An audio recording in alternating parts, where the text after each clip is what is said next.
In the early 20th century, California's agricultural industry was thriving.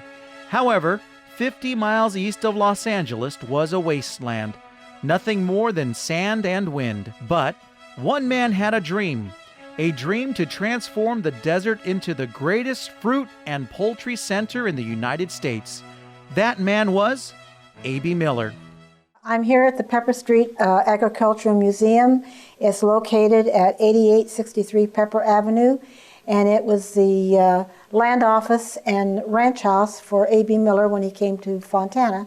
And he built it in 1905 and used it for his men and his workers. Next door to the house there was a store, a general store of a type that they used also. It's no longer there.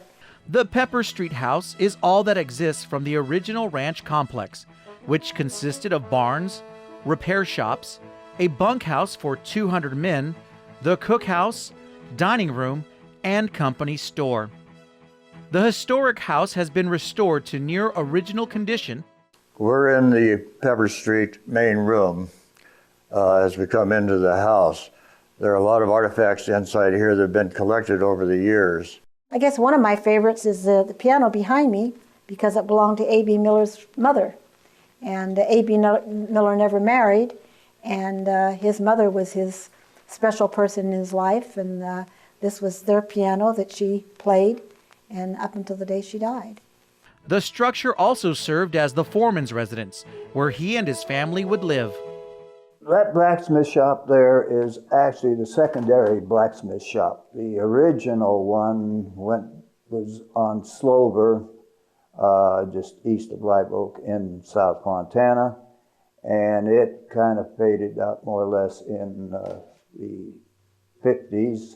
And this little blacksmith shop here was put in and kind of just secondary for what they had left. And the blacksmith himself, his name was Clint Oliver, and it was something to see. He stayed in a little trailer there, and he would go out and work in the blacksmith barefooted, and it was always kind of unusual. It was kind of a talk of the situation, because sometimes he'd be working, making different things with the tongs and all that kind of stuff, and he'd step on one of the hot coils and kind of shake his foot a little bit. But a very good blacksmith, and then that eventually faded out. Not only does the Pepper Street House teach us about Fontana's rich history, it also sparks fond memories of Fontana's past.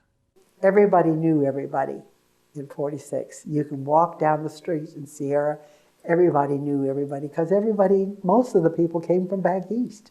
Through the days of being for different things to do, was the big thing was when the Fontana Theater opened up in 1937. And that was a big thing for us to be able to go there, which would be sometimes every Saturday night or maybe less. And that was a big thrill for us kids at that time. And at that time, I'm saying we was probably about 12, 13 years old.